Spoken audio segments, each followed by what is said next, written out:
ಪ್ರಭುವಿನ ಮಾರ್ಗವನ್ನು ಸರಾಗ ಮಾಡೋದಕ್ಕೋಸ್ಕರ, ಅಂದರೆ ಆತನ ದಾರಿಯನ್ನು ಮಾರ್ಗವನ್ನು ತೋರಿಸುವನು. ಮುಂದೆ ಯೋಹಾನನು ಬರ್ತಾ ಇದ್ದಾನೆ ಪ್ರೇರೆ. ಯೇಸು ಪ್ರಭು ಎಂಬುವಂಥ ಲೋಕರಕ್ಷಕನು, ಆತ್ಮರಕ್ಷಕನು ನಮ್ಮ ಮುಂದೆ ಹುಟ್ಟುವನಾಗಿದ್ದಾನೆ. ಆದದ್ದರಿಂದ ದೇವರಿಂದ ಮೊದಲೇ ಕಲಿಸಲ್ಪಟ್ಟ, ಅಂದರೆ 6 ತಿಂಗಳು ಮುಂಚೆ ಹುಟ್ಟಿದವನು ಯಾರು? ಸ್ನಾನಿಕನಾದ ಯೋಹಾನನು ಬಂದು ಜನರಿಗೆ ಯೇಸು ಕ್ರಿಸ್ತನ ಕುರಿತು ಹೇಳುವುದಕ್ಕೆ ಪ್ರಾರಂಭ ಮಾಡ್ತಾನೆ ಪ್ರೇರೆ. 5ನೇ ವಚನ. ಆಗ ಯೆರೂಸಲೇಮ್ ಎಲ್ಲ ಯೂದಾಯವು ಯೋರ್ದಾನ್ ಹೊಳೆಯ ಸುತ್ತಲಿರುವ ಎಲ್ಲ ಸೀಮೆಯು ಅವನ ಬಳಿಗೆ ಹೊರಟು ಹೋಗಿ ಅವರು ತಮ್ಮ ತಮ್ಮ ಪಾಪಗಳನ್ನು ಹೇಳಿಕೊಂಡು ಯೋರ್ದಾನ್ ಹೊಳೆಯಲ್ಲಿ ಆತನಿಗೆ ದೀಕ್ಷಾಸ್ನಾನ ಮಾಡಿಸಿಕೊಳ್ಳುತ್ತಿದ್ದರು. ತಮ್ಮ ತಮ್ಮ ಪಾಪಗಳನ್ನು ಅರಿಕೆ ಮಾಡ್ತಾ ಇದ್ದಾರೆ ಜನರು. ನಾವ್ಯಾವಾಗ ಪ್ರೇರೆ ನಮ್ಮ ಪಾಪ ಅರಿಕೆ ಮಾಡೋದು? ನಮ್ಮ ದಿನಮಾನಗಳು ಭಯಂಕರವಾದ ರೀತಿಯಲ್ಲಿ ಹೋಗ್ತಾ ಇದೆ. ಉಸುಬಿನಂತೆ ನಮ್ಮ ದಿನಗಳು ಹೊಟ್ಟಿನಂತೆ ಹಾರೋಗ್ತಾ ಇದೆ. ಜನರು ಭಯಭ್ರಾಂತರಾಗಿ ಯೋಹಾನನ ಮಾತಿಗೆ ದಿಗಿಲುಪಟ್ಟು ಬಂದು ತಮ್ಮ ತಮ್ಮ ಪಾಪಗಳನ್ನು ಹೇಳ್ಕೊಳ್ತಾ ಇದ್ದಾರೆ. ನಾನು ಇಂಥ ವ್ಯಭಿಚಾರ ಮಾಡಿದ್ದೀನಿ, ನಾನು ಇಂಥ ದ್ರೋಹ ಮಾಡಿದ್ದೀನಿ, ನಾನು ಇಷ್ಟು ಜನಕ್ಕೆ ಮೋಸ ಮಾಡಿದ್ದೀನಿ ಅಂತ ಹೇಳ್ಕೊಳ್ತಾ ಇದ್ದಾರೆ. ನಾಚಿಕೆ ಇಲ್ವಾ? ಹೇಳ್ಕೊಂಡು ಬಿಟ್ಬಿಡೋನಿಗೆ ನಾಚಿಕೆ ಇಲ್ಲ, ಬಿಡದೇ ಇರೋನಿಗೆ ನಾಚಿಕೆ. ಅವನು ಹೇಳಲ್ಲ. ತಮ್ಮ ತಮ್ಮ ಪಾಪಗಳನ್ನು ಹೇಳ್ಕೊಳ್ತಾ ಇದ್ದಾರೆ. ದೇವರೇ, ನಾವು ಜಗದ್ರಕ್ಷಕನಾದ ಯೇಸು ಪ್ರಭುವನ್ನು ನಾವು ನಂಬದೆ ನಮ್ಮ ತಾತ ಅಜ್ಜಿಂದರ ಪಾರಂಪರೆಯಲ್ಲಿ ನಾವು ಬಂದು ಈ ಥರ ಒಬ್ಬ ಪ್ರಭು ಹುಟ್ಟಿದನಂತ ನಾವು ಗ್ರಹಿಸಲಿಲ್ಲ. ಲೋಕವನ್ನು ನೋಡ್ದೋ, ಲೋಕದಲ್ಲಿರುವಂಥ ಸಂತೋಷವನ್ನು ನೋಡ್ದೋ, ಲೋಕದಲ್ಲಿರುವಂಥ ವೈಭವವನ್ನು ನೋಡ್ದೋ, ಆದರೆ ದೇವರನ್ನು ನಾವು ನೋಡಲೇ ಇಲ್ಲ. ದೇವರ ಮನಸ್ಸನ್ನು ನಾವು ಅರ್ಥ ಮಾಡಿಕೊಳ್ಳಿಲ್ಲ. ದೇವರು ಯಾರಂತ ನಾವು ತಿಳ್ಕೊಳ್ಳೋದಕ್ಕೆ ಇಷ್ಟಪಡಲಿಲ್ಲ, ಕಷ್ಟಪಡಲಿಲ್ಲ, ಹುಡುಕ್ಲಿಲ್ಲ. ಈಗ ಯೋಹಾನ ನೀನು ಹೇಳ್ತಾ ಇದೆಯಲ್ಲ ಯೇಸು ಕ್ರಿಸ್ತನ ಬಗ್ಗೆ, ಆತನ ಯಾರಂತ ನಮಗೆ ತಿಳಿಸ್ತಾ ಇದೆಯಲ್ಲ ಯೋಹಾನನೇ. ಅದಕ್ಕೋಸ್ಕರ ನಾವು ನಿನ್ನ ಬಳಿಗೆ ಬರ್ತಾ ಇದ್ದೀವಿ. ನಮ್ಮ ಪಾಪಗಳನ್ನು ತಮ್ಮ ತಮ್ಮ ಪಾಪಗಳನ್ನು ಹೇಳಿಕೊಂಡು ಯೋರ್ದಾನ್ ಹೊಳೆಯಲ್ಲಿ ಅವನಿಂದ ದೀಕ್ಷಾಸ್ನಾನ ಮಾಡಿಸಿಕೊಳ್ಳುತ್ತಿದ್ದರು. ದೀಕ್ಷಾಸ್ನಾನ ಪ್ರೇರೆ. ದೀಕ್ಷಾಸ್ನಾನ ಅಂದರೆ ಅನೇಕರು ಏನಂತಾರೆ ಬೇರೆ ವಿಷಯಕ್ಕೆ, ಅಂದರೆ ಯಾಕೆ ಇಷ್ಟೊಂದು ವಚನ ಓದ್ಕೊಂಡು ಬಂದೆ ಅಂದರೆ, ಕೆಲವರಿಗೆ ಬೈಬಲ್ ಬಗ್ಗೆ ಗೊತ್ತಿರಲ್ಲ ಪ್ರೇರೆ. ಬೈಬಲಲ್ಲಿ ಏನೋ ಮತಗ್ರಂಥ ಇದೆ, ಕುಲಗ್ರಂಥ ಇದೆ ಅಂತ ಅನ್ಕೋತಾರೆ.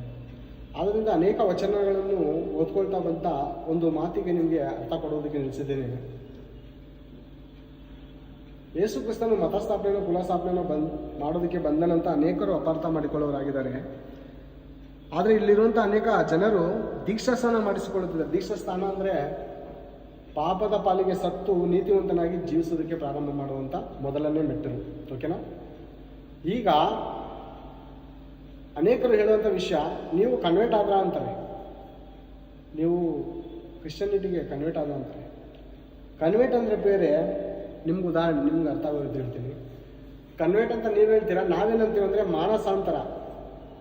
ತಮ್ಮ ತಮ್ಮ ಪಾಪಗಳನ್ನು ಹೇಳಿಕೊಂಡು ದೀಕ್ಷಾಸ್ನಾನ ಮಾಡಿಕೊಳ್ಳೋದೇನೆಂದರೆ ಕನ್ವರ್ಟ್ ಆಗುವಂಥದ್ದಲ್ಲ, ಕ್ರೈಸ್ತ ಧರ್ಮಕ್ಕೆ ಸೇರುವಂಥದ್ದಲ್ಲ. ಕ್ರೈಸ್ತತ್ವ ಧರ್ಮನೇ ಅಲ್ಲ. ಮೊದಲನೇದಾಗಿ ಅದು ಮಾರ್ಗ, ಧರ್ಮ ಅಲ್ಲ, ಅದು ಮಾರ್ಗ.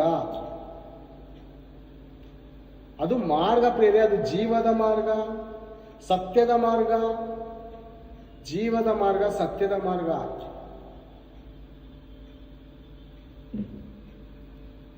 ಜೀವದ ಮಾರ್ಗ, ಸತ್ಯದ ಮಾರ್ಗ ಆಗಿದೆ. ಎಲ್ಗ ಮಾರ್ಗ? ಪರಲೋಕಕ್ಕೆ. ಸತ್ಯ ಅಂದರೆ ಸುಳ್ಳಿನ ಭ್ರಮೆಯಲ್ಲಿದ್ದೇವೆ ನಾವು. ಮರಣದ ಒಂದು ಭ್ರಮೆಯಲ್ಲಿದ್ದೀವಿ ನಾವು. ಜೀವಂತವಾಗಿದ್ದೀವಿ ಅನ್ನೋ ಹೆಸರು ಮಾತ್ರ ಇದೆ. ಆದರೆ ನಾವೆಲ್ಲರೂ ಆ ತಂದೆಯಾದ ಪರಮಾತ್ಮನ ದೃಷ್ಟಿಯಲ್ಲಿ ಸತ್ತವರು. ಸುಣ್ಣ ಹಚ್ಚಿದ ಸಮಾಧಿ ಹೆಂಗೆ ನಮ್ಮ ಬಾಳೆಲ್ಲ ಆಗೈತೆ.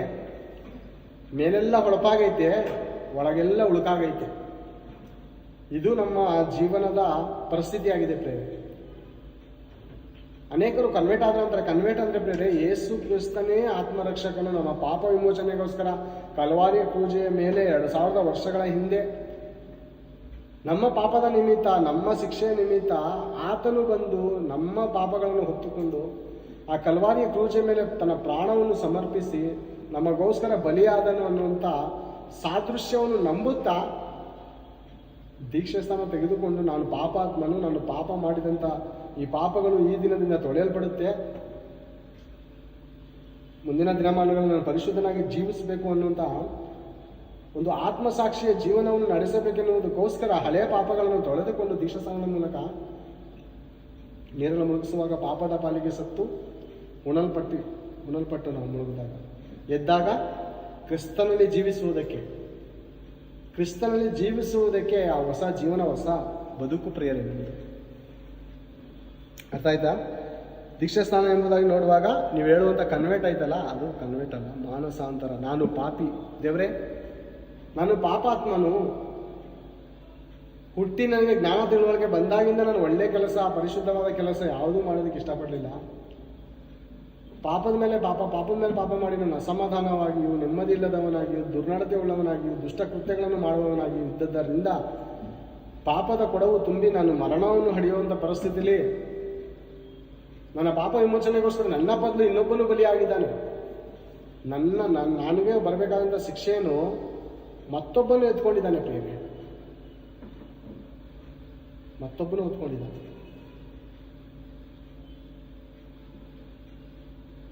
ಆತನೇ ಯಜ್ಞದ ಕುರಿಯಾದಾತನು.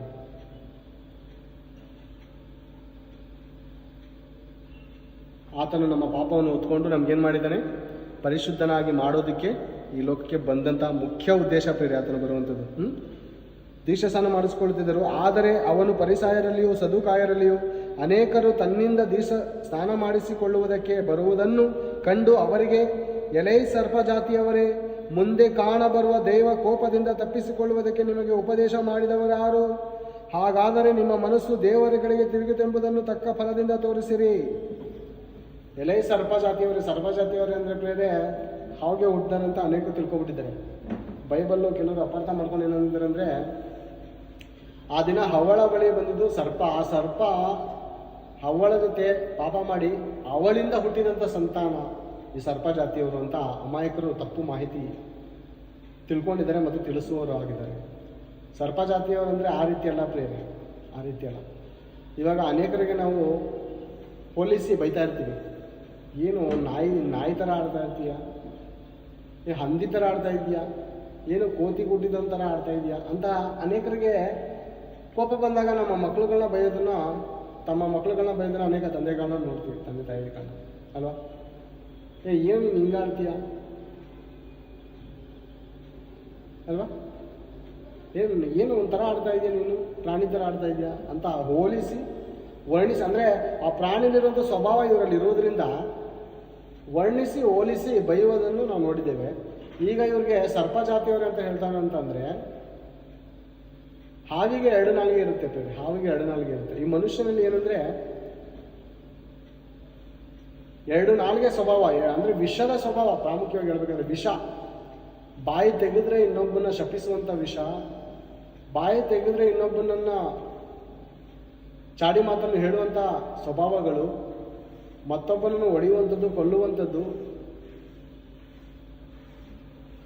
ಇದೆಲ್ಲ ಯಾರ್ದು ಸ್ವಭಾವ ಅಂತಂದರೆ ಸೈತಾನನ ಸ್ವಭಾವ. ಇವ್ರ ಮಕ್ಕಳು ಅಂದರೆ ಅವರ ಗುಣಲಕ್ಷಣ ಉಳ್ಳವರು. ನಿಮ್ಮ ತಂದೆ ಇಂಥ ಸ್ವಭಾವ ಉಳ್ಳವನು ಅಂದರೆ ನಿಮ್ಮ ತಂದೆ ಸೈತಾನನಾಗಿದ್ದಾನೆ. ಅಂದರೆ ದೈಹಿಕವಾಗಿ ಅಲ್ಲ, ಆತ್ಮಿಕವಾಗಿ ದೇಹದಿಂದ ಸರ್ಪದಿಂದ ಹುಟ್ಟಿದವರ ಸಂತಾನ ಅಂತ ಇದ್ರ ಉದಾಹರಣೆ ಅಲ್ಲ ಪ್ರೇರೆ. ಇದ್ರ ಉದಾಹರಣೆ ಏನಾಗಿದೆ ಅಂದರೆ, ಅವನ ಗುಣವುಳ್ಳವರು, ಸೈತಾನನ ಗುಣವುಳ್ಳವರೇ ನೀವು. ನಿಮ್ಮ ಮನಸ್ಸು ಎಲೆ ಸರ್ಪ ಜಾತಿಯವರೇ, ಮುಂದೆ ಕಾಣಬರುವ ದೈವ ಕೋಪದಿಂದ ತಪ್ಪಿಸಿಕೊಳ್ಳುವುದಕ್ಕೆ ನಿಮಗೆ ಉಪದೇಶ ಮಾಡಿದೆ. ಅದು ಮುಂದೆ ಒಂದು ದಿವಸ ದೇವರ ಭಯಂಕರವಾದ ರೌದ್ರ ಕೋಪ ನಿಮ್ಮ ಮೇಲೆ ಬರೋದಕ್ಕೆ ಹೋಗ್ತಾ ಇದೆ. ಇದರಿಂದ ತಪ್ಪಿಸ್ಕೊಳ್ಳೋದಕ್ಕೆ ನಿಮಗೆ ಉಪದೇಶ ಮಾಡೋದ್ರಲ್ಲಿ ತಪ್ಪಿಸ್ಕೊಳ್ಳೋಕ್ಕಾಗತ್ತಾ ದೇವರ ಕೈಯಲ್ಲಿ? ಜೀವ ಸ್ವರೂಪನಾದ ದೇವರ ಕೈಯಲ್ಲಿ ಬೀಳುವುದು ಭಯಂಕರ ಅಂತ ದೇವರ ವಾಕ್ಯ ಹೇಳಿರುವಾಗ ಇದರಿಂದ ನಿಮ್ಮ ಕೈಯಲ್ಲಿ ತಪ್ಪಿಸ್ಕೊಳ್ಳೋಕ್ಕಾಗತ್ತಾ? ಈ ದೇವರ ಶಕ್ತಿಯಿಂದ, ದೇವರ ಒಂದು ಭಯಂಕರವಾದ ದಿನಗಳಲ್ಲಿ ನಿಮಗೆ ತಪ್ಪಿಸ್ಕೊಳ್ಳೋದಕ್ಕೆ ಏನಾದರೂ ಶಕ್ತಿ ಇದೆಯಾ? ಎಲ್ಲೋಗ್ತೀರಾ ಪ್ರೇಮ? ದಾವಿದನ್ನು ಹೇಳ್ತಾನಂದರೆ, ಎಲ್ಲಿ ಅಡ್ಕೊಳ್ಳಿ ದೇವರೇ ನಿನ್ನನ್ನು ನಾನು ತಪ್ಪಿಸ್ಕೊಂಡು, ನಿನ್ನ ಹಸ್ತದಿಂದ ನಾನು ತಪ್ಪಿಸ್ಕೊಂಡು ಎಲ್ಲೋಗ್ಲಿ? ಪಾತಾಳದಲ್ಲಿ ಅಡ್ಕೊಳ್ಳ, ಇಲ್ಲ ಭೂಮಿಯ ಕೆಳಗಡೆ ಅಡ್ಕೊಳ್ಳ? ಎಲ್ಲಿ ಹೋದರೂ ನಿನ್ನ ಹಸ್ತವು ನನ್ನನ್ನು ಬಿಡೋದಿಲ್ಲ. ಭೂಮಿ ಆಕಾಶಗಳನ್ನು ಉಂಟು ಮಾಡಿದಂಥ ಹಸ್ತವು, ಆ ಕೈಗಳು ನಮ್ಮ ಕೈ ಶುದ್ಧ ಇಲ್ಲ. ಅದು ಪ್ರೇರೆ ಕೆಲವರು ಹೇಳ್ತಾರೆ ಕಾನೂನಿನ ಕೈ ಬಹಳ ದೊಡ್ಡದು ಅಂತ. ದೇವರ ಕೈ ಅದರ ಅಪ್ಪನಂಥದ್ದು. ಕಾನೂನಿನ ಕೈ ಒಂದು ವೇಳೆ ವಿಲನ್ಗಳ ಹತ್ರ ಹೋಗುತ್ತೋ ಗೊತ್ತಿಲ್ಲ, ದೇವರ ಕೈ ಮಾತ್ರ ಪ್ರತಿಯೊಬ್ಬರ ಕುತ್ತಿಗೆ ಮೇಲೆ ಇರುತ್ತೆ. ಪಶ್ಚಾತ್ತಾಪ ಪಡಲಿಲ್ಲ ಅಂದರೆ ಖಂಡಿತ ಅಮುಕ್ತಾರೆ ದೇವರು, ಅಮುಕಿ ಸಾಯಿಸ್ತಾರೆ ಪ್ರಿಯರೇ. ಆದುದರ ಪ್ರಿಯ ನಾವು ಅರ್ಥ ಮಾಡ್ಕೋಬೇಕಾದಂಥ ಸನ್ನಿವೇಶಗಳು ಏನು ಅಂತಂದರೆ, ಎಲೆ ಸರ್ಪ ಜಾತಿಯ ಬರೀ ದೇವರ ಕೋಪದಿಂದ ನಾವು ತಪ್ಪಿಸ್ಕೊಳ್ಬೇಕಂದ್ರೆ ಒಂದು ಮಾರ್ಗ ಇದೆ. ದೇವರ ಕೋಪಕ್ಕೆ ಗುರಿಯಾಗಬಾರ್ದು ಅಂದರೆ ನಾವು ಏನಾಗಿರ್ಬೇಕು? ದೇವರ ಮುಂದೆ ನಮ್ಮನ್ನು ನಾವು ಒಪ್ಪಿಸಿಕೊಡ್ಬೇಕು. ದೇವರ ಮುಂದೆ ನಮ್ಮನ್ನು ನಾವು ಒಪ್ಪಿಸಿಕೊಟ್ಟಾಗ ಏನಾಗುತ್ತೆ ಅಂದರೆ, ನಮ್ಮನ್ನು ನಾವು ಸರೆಂಡರ್ ಆದಾಗ, ಈ ಲೋಕದಲ್ಲಿ ಕೊಲೆ ಮುಂತಾದದನ್ನು ಮಾಡಿ ಸರೆಂಡರ್ ಆದರೆ ಗಲ್ಲು ಶಿಕ್ಷೆ ಸಿಗ್ಬೋದು. ದೇವರ ಮುಂದೆ ಸರೆಂಡರ್ ಆದರೆ ಮತ್ತೊಂದು ಜೀವನ ದೇವರು ಕೊಡ್ತಾರೆ.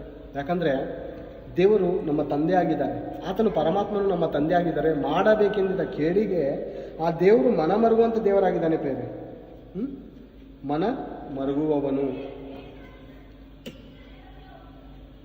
1 ಥೆಸಲೋನಿಕ 1ನೇ ಅಧ್ಯಾಯ 10ನೇ ವಚನ. ಈ ಸರ್ಪ ಜಾತಿ ಅನ್ನೋದಕ್ಕೆ ಒಂದು ಉದಾಹರಣೆ ನೋಡಿಕೊಳ್ಳೋಣ. 1 ಥೆಸಲೋನಿಕ 1:10. ಆತನು ಸತ್ತವರೊಳಗಿಂದ ಎಬ್ಬಿಸಿದಂಥ ಆಕಾಶದೊಳಗಿಂದ ಬರುವಂಥ ಆತನು ಕುಮಾರರನ್ನು ಎದುರು ನೋಡುವುದರಿಂದಲೂ ತಿಳಿಸುತ್ತಾರೆ. ಈ ಯೇಸುವು ಮುಂದೆ ಬರುವ ದೈವ ಕೋಪದಿಂದ ನಮ್ಮನ್ನು ತಪ್ಪಿಸುವಾತನು. ದೇವರ ಕೋಪ ನಮ್ಮ ಮೇಲೆ ಭಯಂಕರವಾಗಿದೆ. ಇದರಿಂದ ತಪ್ಪಿಸುವುದಕ್ಕೆ ಯೇಸು ಪ್ರಭು ಮುಂದೆ ಹೋಗಿ ನಮ್ಮೆಲ್ಲರ ಪಾಪ ವಿಮೋಚನೆಗೋಸ್ಕರ ಪ್ರಾಣ ಕೊಡ್ತಾ ಇದ್ದಾರೆ.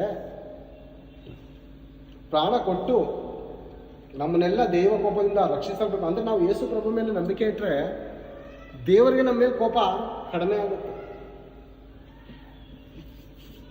ಅಂದರೆ ತಂದೆಯಾದ ಪರಮಾತ್ಮನ ಲೋಕದ ಮೇಲೆ ಎಷ್ಟೋ ಪ್ರೀತಿ